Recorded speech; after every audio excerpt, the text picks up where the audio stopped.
Amém? Abra sua Bíblia no livro de 2 Samuel. Quero pensar com você hoje um pouquinho ali naquele texto. 2 Samuel 24. 2 Samuel 24, vamos ler versículos 18 até o 25.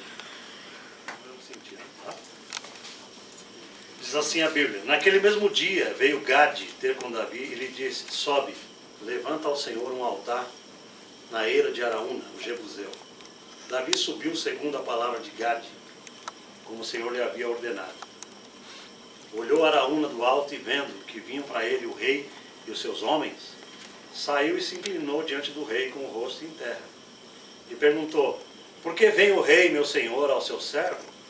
Respondeu Davi: Para comprar de ti esta eira, a fim de edificar nela um altar ao Senhor, para que cesse a praga de sobre o povo. Então disse Araúna a Davi: Tome e ofereça ao rei, meu senhor, o que bem lhe parecer. Eis aí os bois para o holocausto, e os trilhos, e a apeiragem dos bois para a lenha. Tudo isso, ó rei, Araúna oferece ao rei. E ajuntou: Que o Senhor teu Deus te seja propício. Porém o rei disse a Araúna: Não, mas eu te comprarei para o devido preço, pelo devido preço. Holocaustos, não, mas eu te comprarei pelo devido preço. Por quê? Porque não oferecerei ao Senhor meu Deus holocaustos que não me custem nada. Assim, Davi comprou a eira e pelos bois pagou 50 siclos de prata. Edificou ali Davi ao Senhor um altar e apresentou holocaustos e ofertas pacíficas. Assim, o Senhor se tornou favorável para com a terra e a praga cessou de sobre Israel. Amém? Olhe para mim um pouquinho. Eu preciso dar para você, pelo menos, o contexto histórico do que está acontecendo aqui, para você entender o texto bíblico. Davi era rei de Israel, um grande rei. O rei favorito de Deus. Davi foi o único rei de Israel que foi escolhido por Deus. Interessante isso, né? Como é que Deus escolhe alguém para um ofício? Como é que ele fala assim: você não merece isso, mas eu estou te chamando. E eu vou te colocar onde eu quero colocar você. Amém? O nosso Deus é um Deus que trabalha assim conosco hoje. Vocês que estão aqui nos Estados Unidos talvez nunca pensaram em estar aqui. Quantos há 20 anos atrás pensavam em estar aqui nos Estados Unidos? Levante a mão. 20 anos. Vocês já pensaram? Não. 20 anos atrás? Não. Alguém? 20 anos já pensaram? Ninguém pensava. Mas Deus, Ele vai trabalhando na nossa vida. Ele vai colocando-nos em posições novas.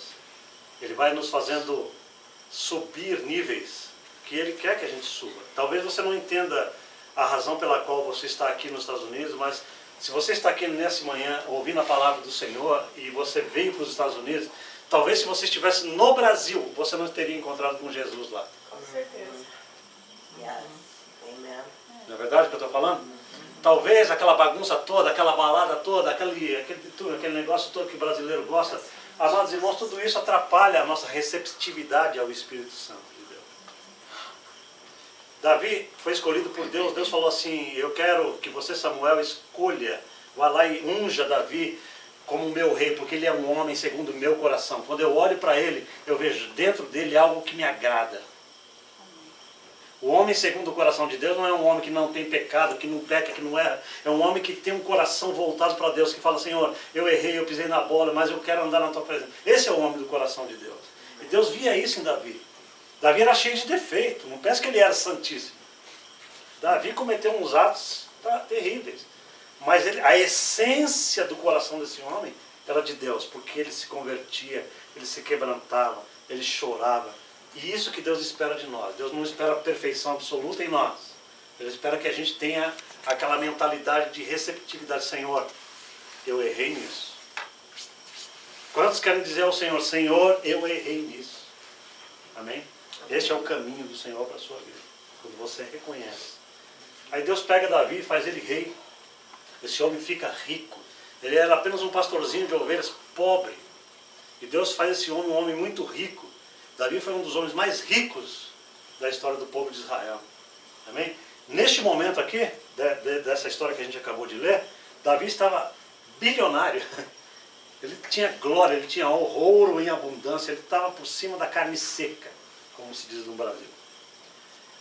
Porém, Davi, como eu falei para vocês, não tinha aquela retidão absoluta. Tinha momentos que ele vacilava, ele cometia alguns erros. Neste texto de 2 Samuel 24, a gente vê um erro de Davi. Qual foi o erro de Davi?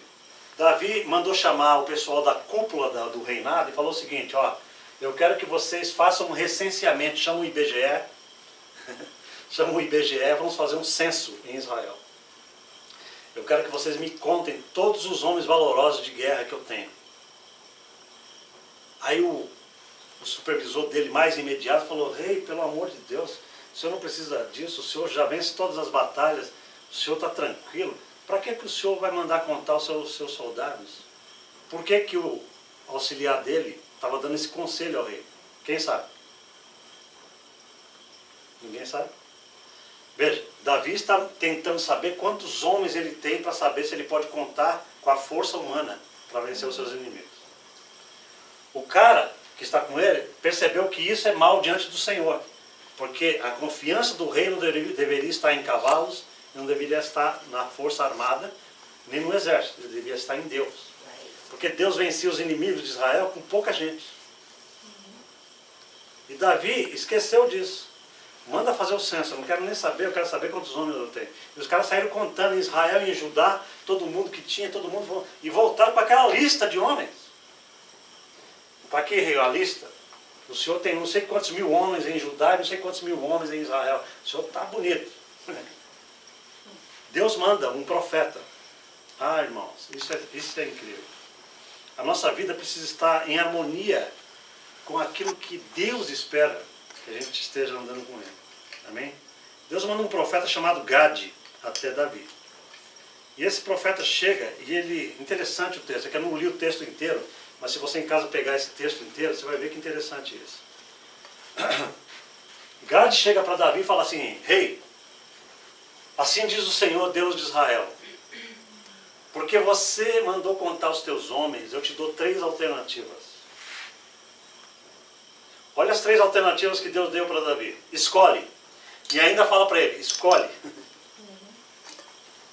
7 anos de fome sobre todo Israel. 3 meses os teus inimigos vão te perseguir e você vai cair na espada.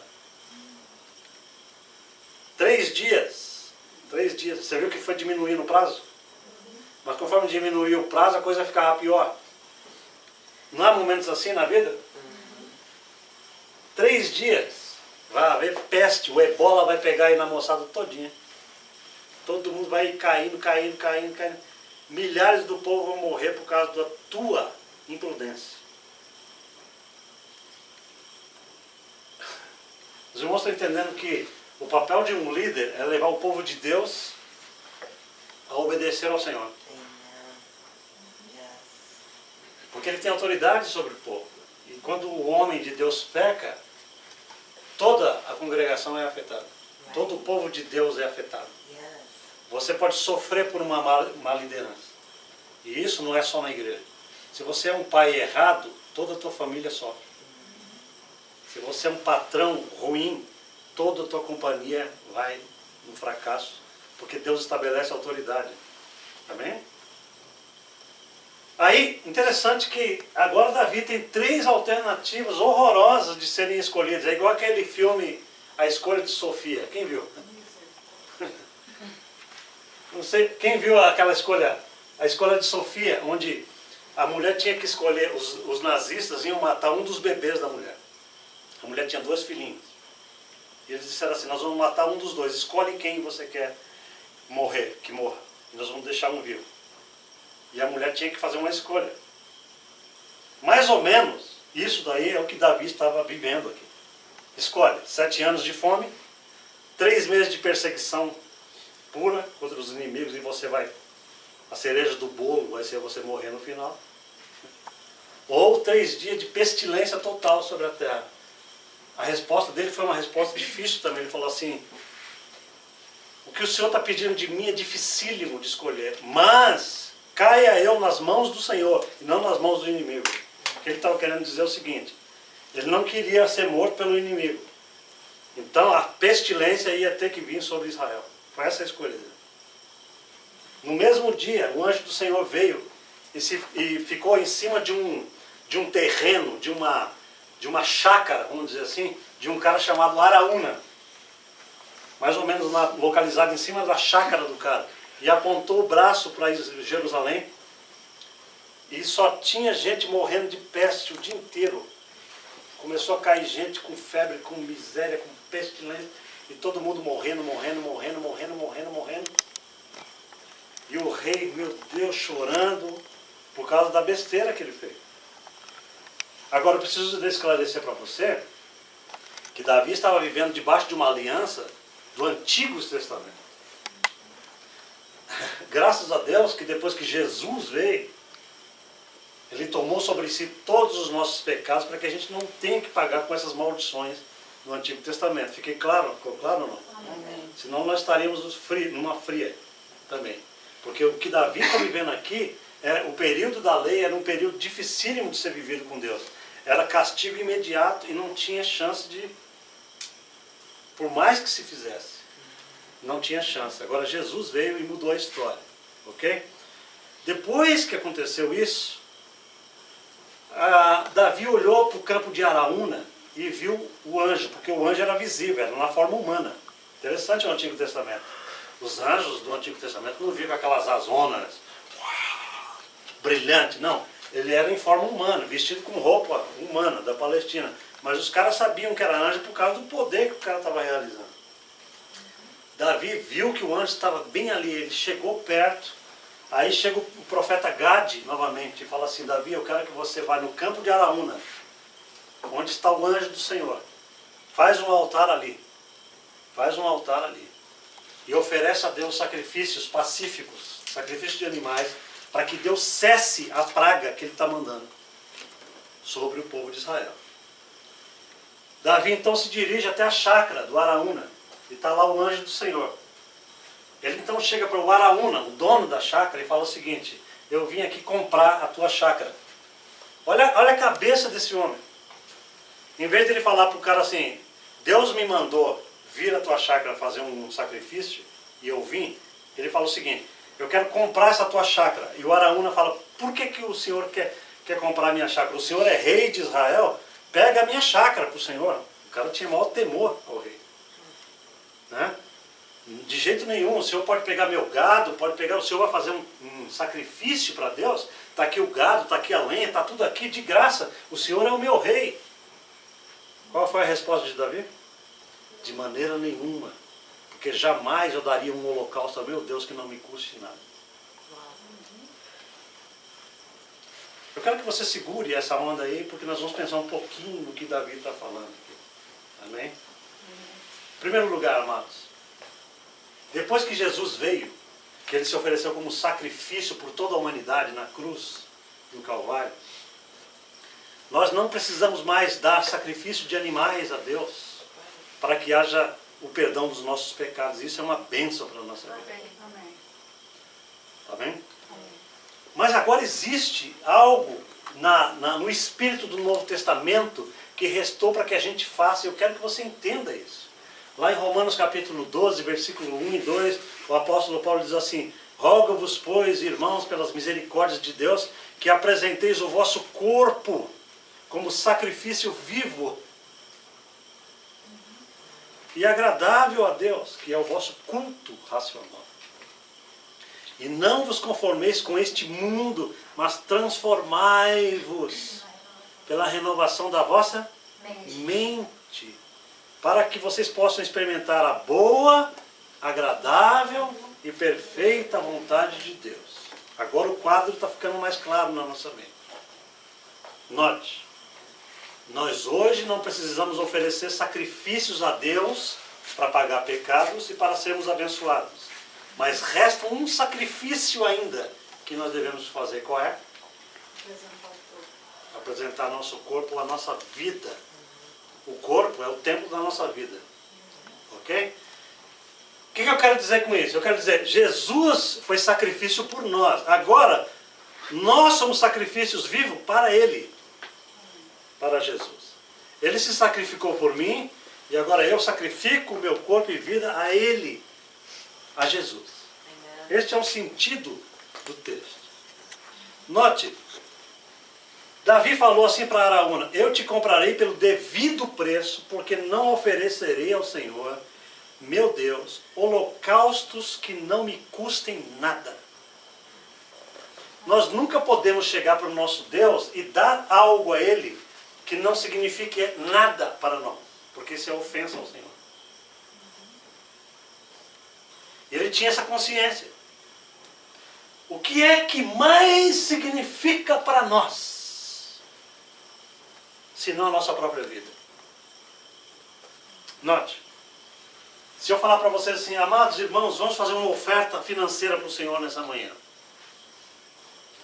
Nós precisamos cumprir um alvo, é para o Senhor e tal. Você pode se interessar em participar disso e pode ter dinheiro no banco. Você pode estar com uma boa grana no banco. E você pode tirar algo que não te custe nada. Quer ver? Eu vou abençoar a obra do Senhor. Vou dar R$500, um exemplo, $500. Mas você tem 500 mil no teu banco. Você entendeu? Tudo com Deus é proporcional àquilo que você vive.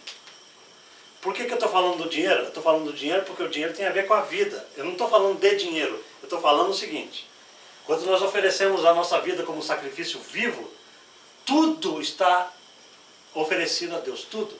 A minha casa está oferecida a Ele. A minha profissão está nas mãos do Senhor. A minha mulher, a minha esposa, meus filhos, o meu dinheiro, o meu carro, a minha estada nos Estados Unidos já não está na minha mão. Eu estou falando para Ele assim: Senhor, o Senhor é o meu Senhor. É Deus da minha vida. E isso é entregar a vida no altar de Deus. Isso é entregar a vida no altar de Deus. Isso é falar para Deus assim: Senhor, eu nunca darei nada ao Senhor que não me custe nada. Isso significa o seguinte: para eu ser crente e discípulo, tem um custo enorme para eu ser crente e discípulo.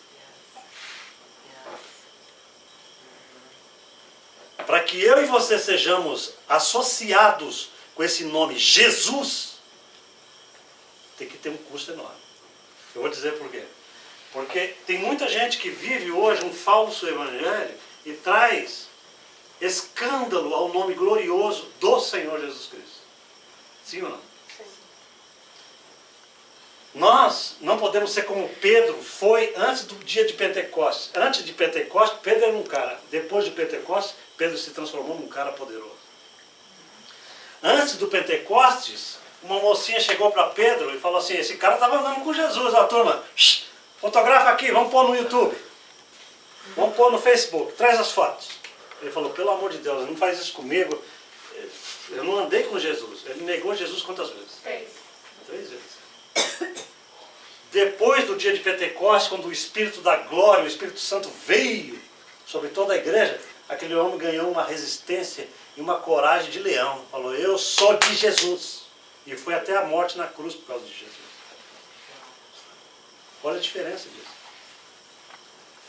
O que Jesus está falando para nós, amados, é algo poderoso. Ele está dizendo assim: vocês nunca poderão dar nada a mim que não te custe nada. E o que custa para vocês é a vida de vocês. Eu dei a minha vida por vós, e vocês não vão dar a vossa vida para mim? Amém? Ok, aqui vamos pensar um pouquinho nessa questão de discipulado. Por que tem um custo nisso? Porque a palavra de Deus diz que nós devemos ser um sacrifício vivo. E ele diz assim, o texto de Romanos é bem claro, diz, é dividido em 3 partes. Ele diz assim: ofereçam a vida de vocês, que é o corpo, como altar, no altar como sacrifício vivo. 3 partes. Renovem a mente, e vocês então experimentarão o quê? A boa, perfeita e agradável vontade de Deus. A Bíblia tem uma lógica. Sim ou não? O que nós fazemos? Nós queremos experimentar a vontade de Deus na nossa vida. Eu vejo um monte de crente falando isso. Eu preciso saber a vontade do Senhor para a minha vida. É tão lindo isso, gente. É tão lindo falar assim: nossa, eu quero saber a vontade do Senhor. Deixa eu ver. Será que o Senhor quer que eu vou para o Hawaii? será que o Senhor quer que eu esteja nas ondas? Eu sei que o meu amigo Gustavo adora o Hawaii, mas não é indireto para o Gustavo. Eu estou dizendo o seguinte, que se você tiver que ser missionário na África ou no Hawaii, você vai escolher Waikiki. Entendeu? Eu estou dizendo isso para vocês em amor. Amém? Mas, para que eu conheça a vontade do Senhor na minha vida, existem duas etapas anteriores. Primeiro, oferecer-me como um sacrifício diário a Deus. Segundo, renovar a raiz da minha mentalidade. Porque eu não posso servir a Deus com a mente carnal. A minha mente, enquanto for carnal, Deus não me usa. É igual uma tecla de piano desafinada. O maestro pula aquela tecla. Ele pula aquela tecla. Porque aquela tecla vai desafinar com o restante do corpo. Amém? Quando a gente está com a mente carnal, a gente não pode ser usado por Deus. A gente é crente, a gente pode ir para o céu. Talvez a gente chegue até mais rápido lá. Vocês entenderam por quê, né? Se eu não andar com a vontade de Deus sendo cumprida na minha vida, a minha vida pode ficar mais curta. Porque a palavra do Senhor me diz isso. Teme ao Senhor e você terá vida longa. Terá longevidade. Amém? Os homens de Deus do passado, esses homens de Deus, viviam muitos anos. Porque Deus tirava a doença dele. Deus tirava a artrose. Deus tirava a doença de Alzheimer. Hoje em dia, o homem cada vez mais longe de Deus fica cada vez mais doente e mais rápido. Então, o que Deus está falando para nós aqui é 3 coisas. Primeiro, ofereçam-se a Deus como sacrifício diário. Segundo, renovem a vossa mente com a palavra de Deus diariamente. Terceiro, vocês vão conhecer qual é a boa, perfeita e agradável vontade de Deus. Aleluia. A vontade de Deus é boa, perfeita e agradável. Portanto, essa vontade nunca trará para nós aquilo que nós não queremos.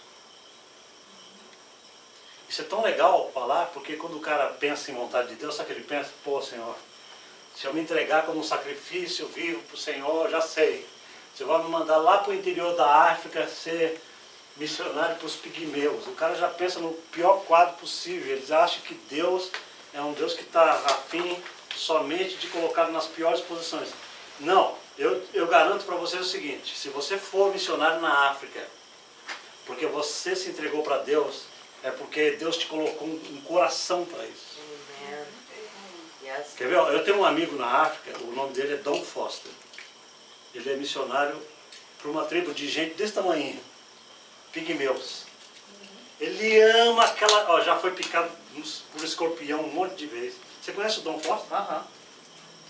Já foi picado por morcego, já quase morreu um monte de vezes. Mas ele está lá na maior felicidade. Por quê? Porque Deus colocou dentro dele um espírito tal que se ele vier para San Diego, ele morre. Então, a vontade de Deus também é acompanhada por um senso de prazer tão glorioso que não é o local que te faz feliz, mas o espírito que te habita, que Deus coloca em você que te faz feliz. Eu me lembro quando nós mudamos para cá, nós viemos de Los Angeles, era um desafio para nós pegar uma igreja num lugar que a gente não conhecia ninguém. E nós viemos pela fé, eu e a Alice, nós chegamos aqui e fomos morar numa casa que não tinha heater, não tinha, era um frio. Eu nunca vi um ano tão frio na minha vida como Las Vegas fez. Porque não tinha cobertor. Meus amados, nós não tínhamos cobertor, nós não tínhamos heater dentro da casa. E era novembro. E nós tínhamos que jogar uma cobertinha em nós e jogar garrafa de água PET com água quente debaixo das cobertas, antes de deitar na cama, senão a gente virava picolé. Agora eu pergunto para a Alice, ela fala para mim, aquele foi o melhor tempo da nossa vida. Amém. Sabe por que foi o melhor tempo da nossa vida? Porque a gente estava dentro da vontade do Senhor. A Alice falava assim, Senhor, eu preciso de uma cafeteira. Ela falava, no outro dia alguém chegava na porta dela e falava, eu não sei porque eu senti o maior desejo de trazer essa cafeteira novinha para a senhora aceita? Ela falou, aceito, filha, porque Deus está providenciando. Aí ela olhava para mim, esses são os últimos 10 contos que a gente tem, como é que nós vamos fazer amanhã? Aí alguém depositava um dinheiro lá de Los Angeles na nossa conta, falava, ó, depositava um dinheiro para vocês e amanhã nós estamos indo aí com uma van cheia de alimentos para vocês. E nosso Senhor, que coisa gloriosa, aleluia, o Senhor é maravilhoso. A gente está aqui num lugar que a gente não conhece. Quer dizer, a gente estava numa circunstância difícil, mas dentro de nós havia um senso de eu estou na mão do Todo-Poderoso. Amém. Amém? Essa sensação só tem quem se entrega de verdade ao Senhor. Quem tem coragem de pular fora do barco, como Pedro fez, sair do bote e falar, Senhor, o Senhor está me mandando, eu vou, aleluia, andando em cima da água. Amém? Sabe quando que Pedro começou a afundar? Quando ele deixou de olhar para Jesus e começou a olhar as circunstâncias, o vento, as ondas. Não é isso? Talvez você esteja afundando, porque você deixou de olhar para Jesus. Está olhando ao seu redor, o vento que está batendo, as circunstâncias, aqueles amigos que te abandonaram, não é?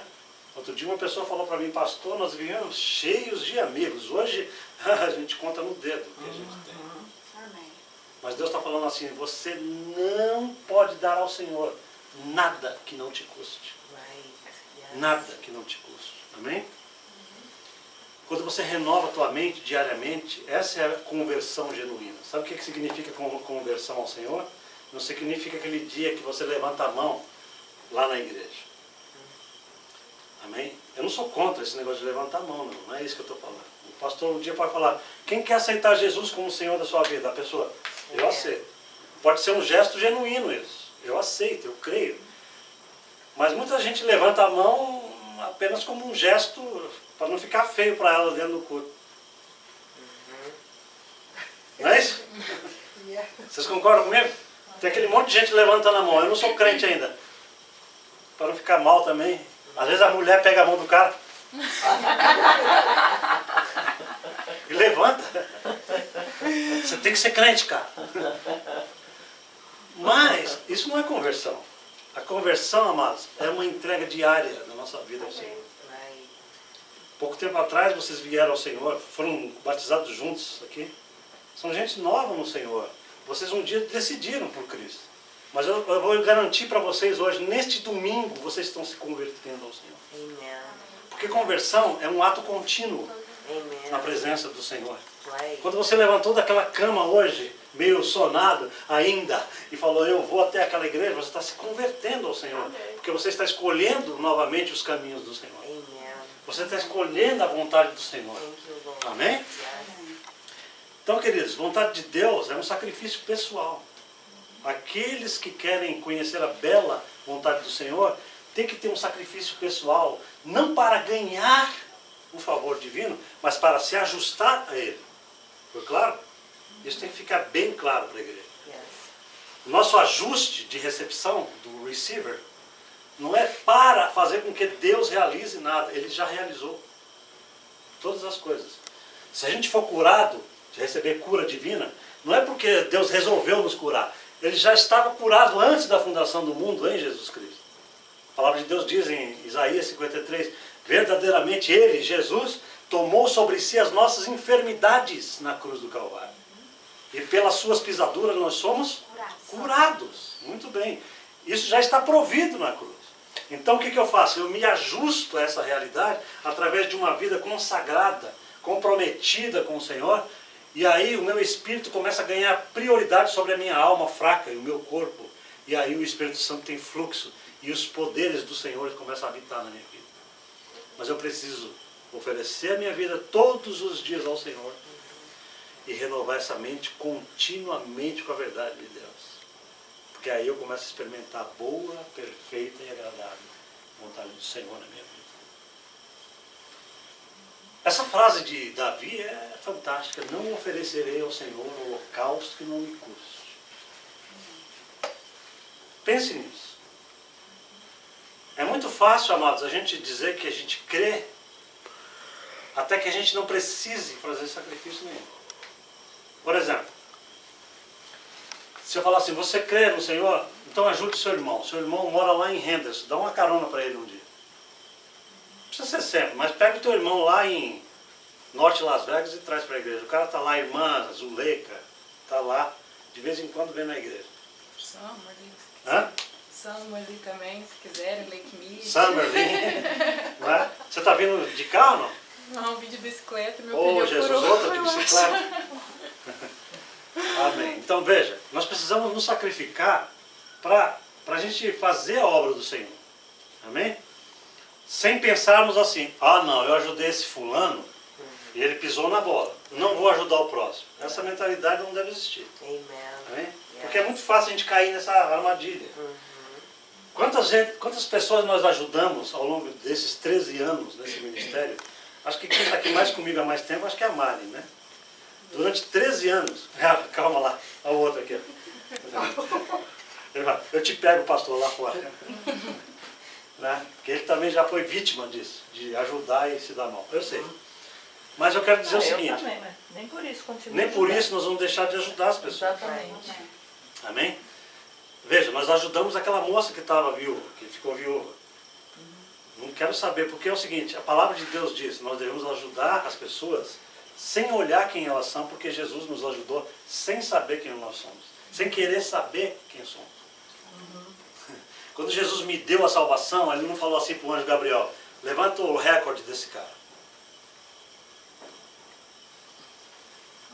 Está entendendo? Graça é algo tão glorioso que agora eu não consigo pensar de uma outra maneira em relação às pessoas. Elas vão continuar pisando na bola comigo e eu sei disso. Mas eu continuarei sendo de Jesus ainda. Amém. Porque Jesus me deu tamanha graça que eu não posso deixar de mostrar graça aos outros. Então a comunidade ela tem que ter essa visão do Espírito de Deus, que é maior do que nós mesmos. É sacrifício, amados irmãos. É sacrifício. Nós não podemos pensar assim, ah não, cheguei no limite. Isso não existe com o Evangelho de Jesus Cristo. Amém?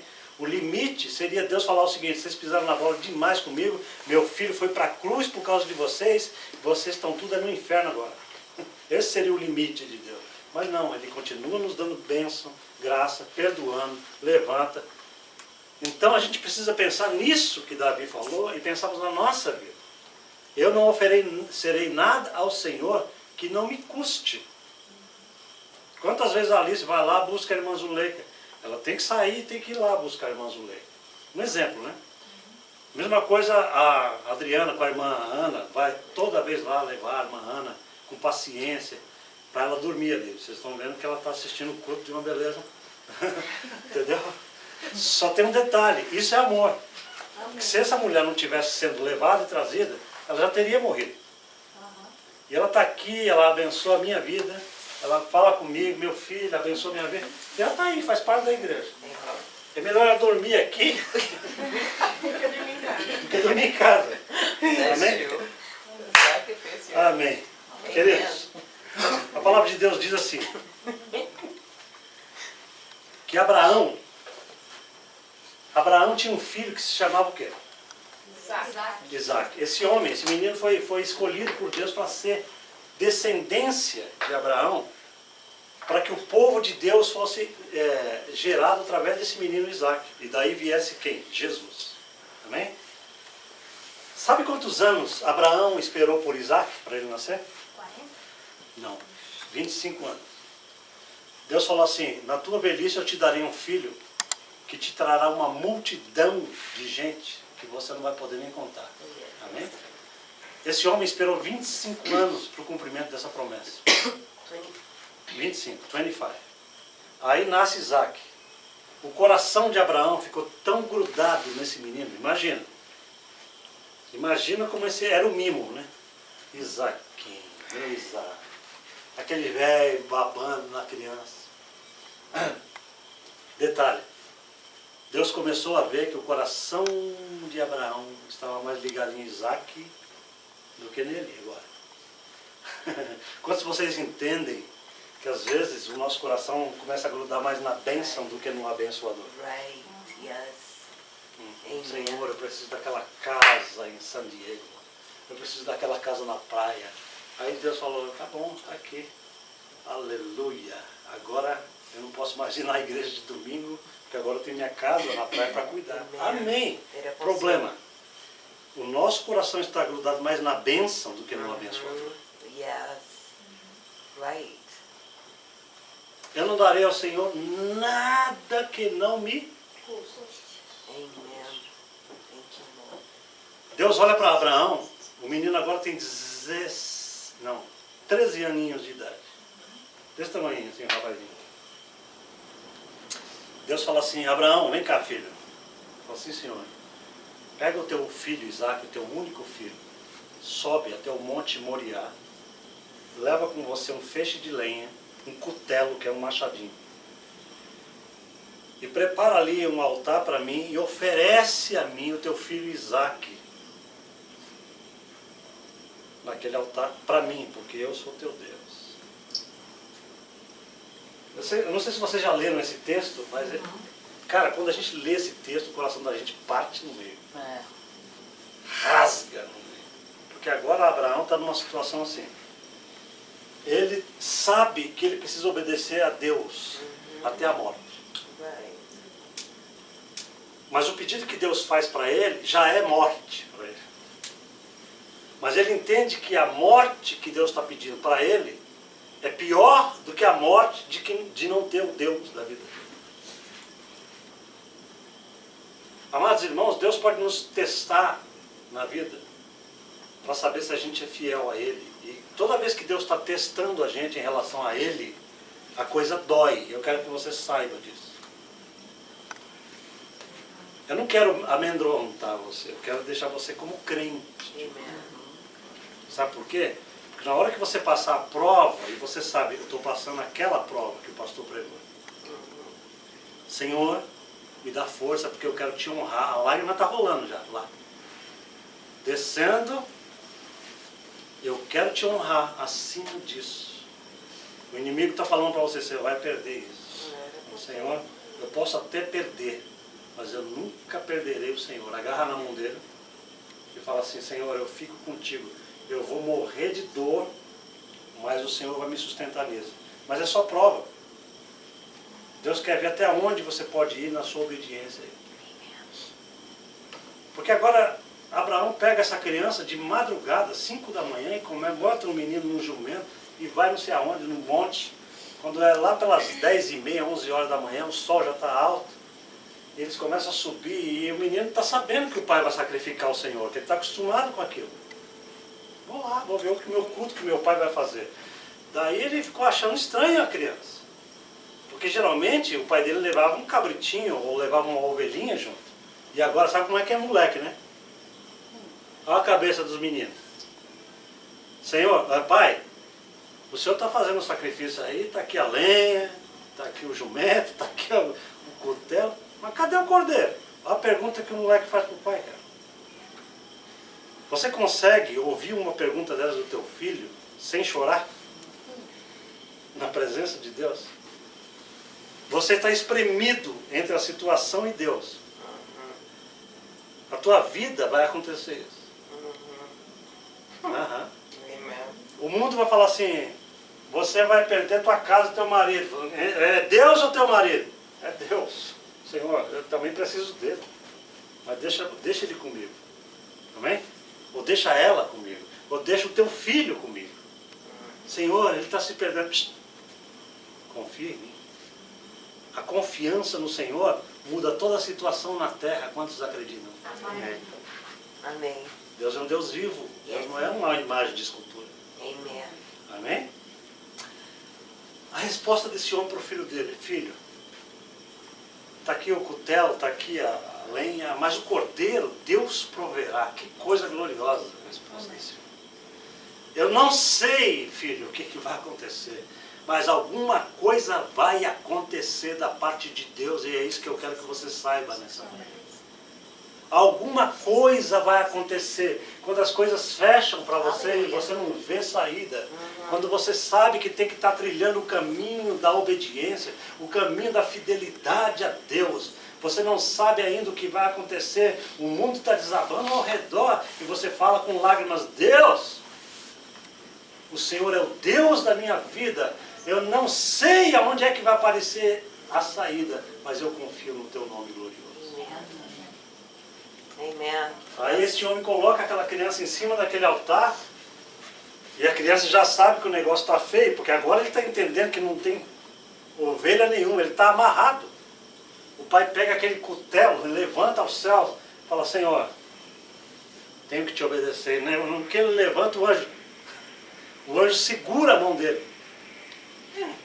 Abraão, não faças isso, porque agora eu sei que tu me obedeces.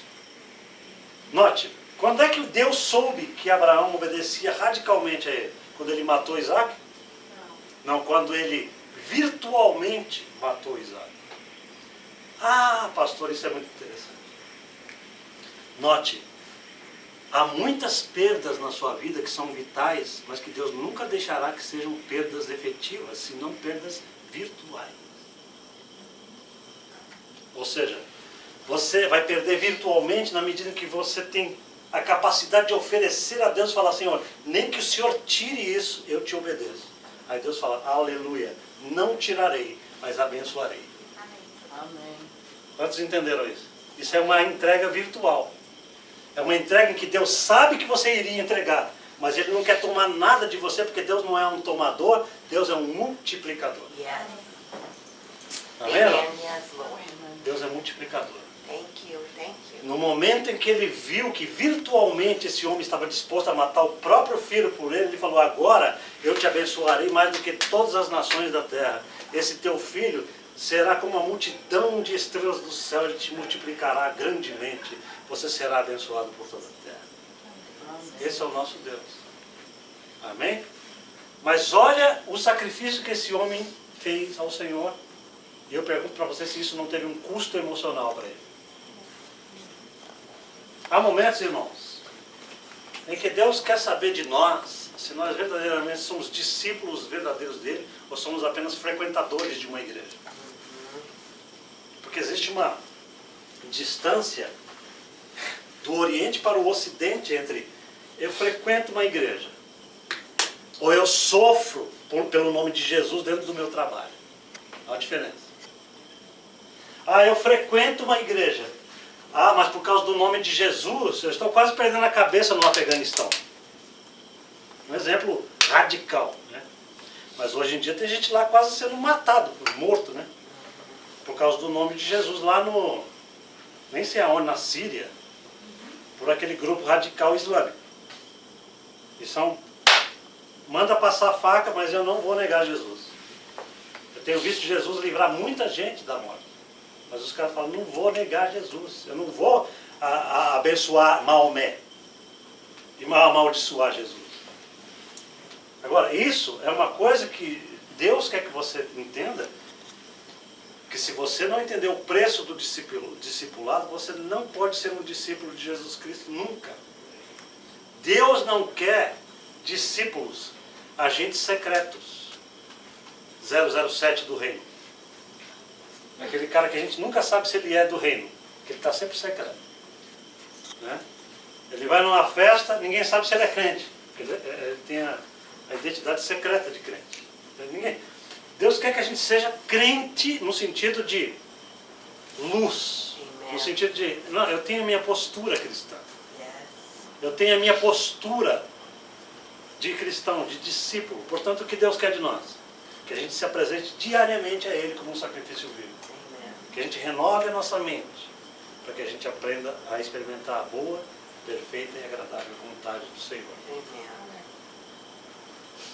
Assim como Abraão tinha o seu Isaac, eu garanto para vocês uma coisa, todos vocês nessa sala, todos nós, podemos ter os nossos Isaques. Às vezes o teu Isaac não é um filho físico, às vezes é teu trabalho, às vezes é tua esposa. Nós não podemos pôr ninguém nessa terra acima de Jesus Cristo. Sua cama. Sua cama? Dorme, pessoas que dormem mais do que... É verdade. A gente vê a dificuldade que ela está falando. Tem gente que promete, né? Ai, pastor, eu estarei lá domingo. Mas a cama parece que tem aquelas garras que fazem assim. Não é? Então, queridos, a gente tem que colocar Jesus acima de todas as coisas. Todas as coisas. Comida, né? Cama, sexo. Não, porque a gente está sempre falando de comida aqui, né?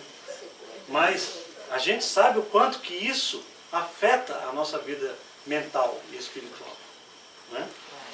Ser de Jesus Cristo, amados irmãos, exige um sacrifício. E a gente tem que saber disso. Eu não darei nada ao Senhor que não me custe. Amém? Pense nisso na sua vida financeira. A nossa igreja está sempre precisando de um step a mais na área financeira. Pense nisso. Amém? Eu tenho dado ao Senhor, mas tenho dado do que sobra. Não faça assim com Deus. A palavra de Deus diz que Deus abençoa a primícia das tuas finanças. Né? O que significa primícia? Significa as primeiras partes do meu ganho. Vamos supor que eu sou um cara profissional liberal, eu ganho por dia. Eu ganhei R$200 por dia, dólares. Eu tiro aquela, eu estou com cash lá, isso daqui é do Senhor. Tira logo e fala assim, isso é do Senhor. Porque Deus honra esse nível de honra. Como é que Deus te honra? Quando você fala para Ele assim, diariamente, essa parte é tua, Senhor. Essa parte ninguém mexe, é de Deus. Não estou falando só de dinheiro, estou falando de tempo. Quando eu levanto pela manhã, o meu primeiro tempo não é para a Liz. Ela sabe disso. Eu levanto 5 horas da manhã, todo dia. E eu tomo meu cafezinho, vou para o meu office, e ali é eu e Deus. Eu dedico um tempo a Ele. Ele fala assim, o meu dízimo do tempo está sendo dado para o Senhor. Fala comigo, eu preciso da minha mente no Senhor. Entendeu? Se você não fizer isso, se você sair de casa na pressa, se você faz tudo sem dar a primeira parte para Deus, você sacrifica todo o restante do que sobra, porque aquilo não tem frutificação. Quando você honra a Deus numa parte, Deus abençoa o todo. Amém ou não? Isso é com finanças, isso é com família, isso é com tempo, isso é que mais? Com tudo na vida da gente. Amém?